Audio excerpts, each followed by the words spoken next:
Hello বন্ধুরা, স্বাগত আমার নতুন একটি ভিডিও আপনাদের সকলকে। আজকের ভিডিও হচ্ছে গঙ্গাসাগর মেলার কপিলমুনি আশ্রমকে নিয়ে। প্রত্যেক বছরই গঙ্গাসাগর মেলা হয় ডিসেম্বর মাসের শেষ থেকে জানুয়ারি মাসের 15 তারিখ পর্যন্ত।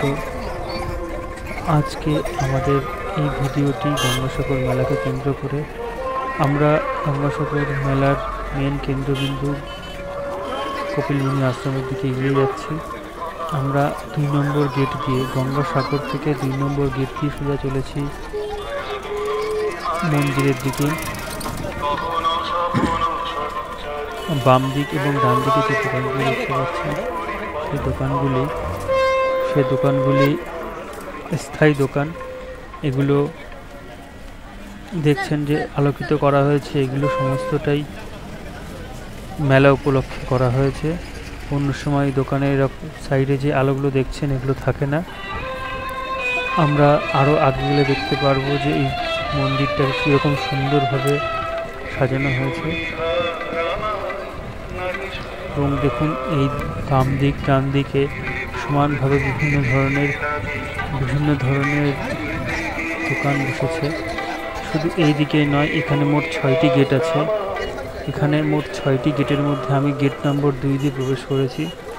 এরকম বাম দিকে আমার বাম দিকে আছে এখনও 4টি গেট। দেখুন, এই গেটে লেখা রয়েছে মিলন তীর্থ গঙ্গাসাগর। এবং এখানে প্রত্যেক বছরই কয়েক লক্ষ মানুষ এসে পুণ্যার্থীরা আসেন, তারা গঙ্গা স্নান করেন এবং কপিলমুনি আশ্রমকে এগিয়ে যান এবং তাদেরকে সুষ্ঠুভাবে এখানে যে কয়েক লক্ষ মানুষ আসেন তাদেরকে সুরক্ষিত করার জন্য পশ্চিমবঙ্গ সরকারের তরফ থেকে আমাদের পশ্চিমবঙ্গ পুলিশ এবং যে ভলেন্টিয়ার্স আছে, NDRF কর্মীরা আছেন, সিভিল ডিফেন্সের কর্মীরা আছেন, তারা এখানে দিনরাত পরিশ্রম করেন, তারা এখানে তাদের ডিউটি করেন। এখন তারা সবেমাত্র এসেছে। আমার এই ভিডিওটি হচ্ছে 10 তারিখে নেওয়া ভিডিওটি।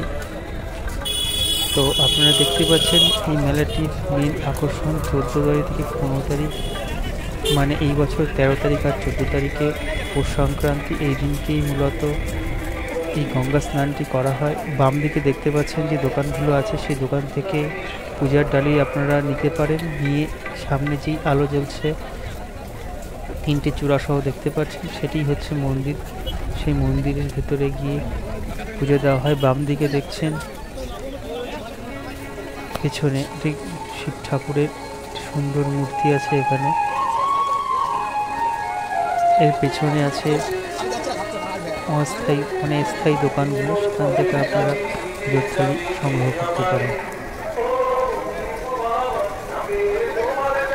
এখানকার এমনি গঙ্গাসাগরের এই মেলা ছাড়াও অন্য সময়ও এই জায়গাটি যথেষ্ট সুন্দর লাগে।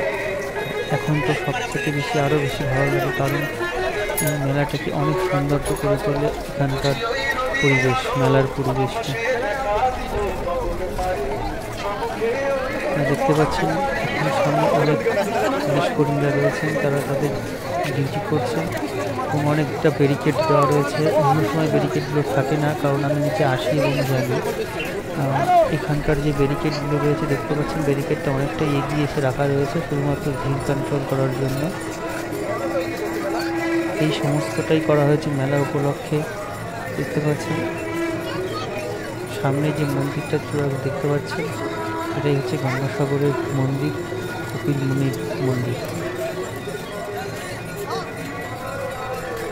এই মন্দিরের একদম বাম দিকের যে দরজাটা আছে, সেখান থেকে প্রবেশ করে আপনারা দেখতে পাচ্ছেন এখন যেই দেখা যাচ্ছে যে কপিলমুনির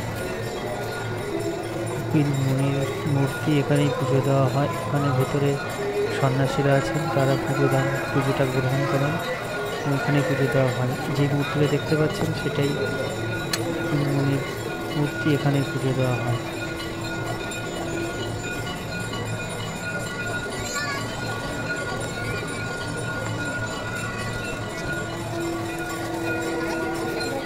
এখান থেকে এসে এক্সিট দরজা দিয়ে এই ব্যারিকেডের ওই পাশ থেকে চলে আসা হয় বাইরের দিকে। এবং দেখতে পাচ্ছেন ডান দিকে কিছু কিছু, ডান দিকে থেকে দেখা যাচ্ছে, আমি এখনই দেখাচ্ছি আপনাদেরকে। আমি একটু এগিয়ে যাই সামনের দিকে, কি আপনাদেরকে দেখাচ্ছি। দেখতে পাচ্ছেন এখানে সব সাধুরা বসে আছেন, নাগা সন্ন্যাসীরা।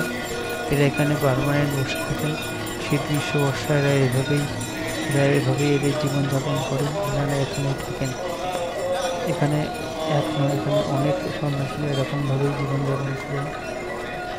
এই রাস্তা, আমার রাস্তার বাম দিক ডান দিক দুদিকেই এরকমভাবে এনাদের স্থায়ী থাকার জায়গা, এনারা এখানেই থাকেন। এটি হলো গঙ্গাসাগর মেলার 2 নম্বর গেট থেকে শুরু করে মন্দিরের ডান দিকে অংশের ভিডিওটি আপনাদেরকে দেখালাম। ভালো লাগলে আপনারা লাইক করবেন, শেয়ার করবেন আর সাবস্ক্রাইব করবেন আমার চ্যানেলটি। আমি আপনাদের জন্য নিয়ে আসবো গঙ্গাসাগর মেলার অন্য সাইডের ভিডিওগুলো, যেমন গেট নম্বর 5 থেকে শুরু করে অন্য ভিডিও। ধন্যবাদ।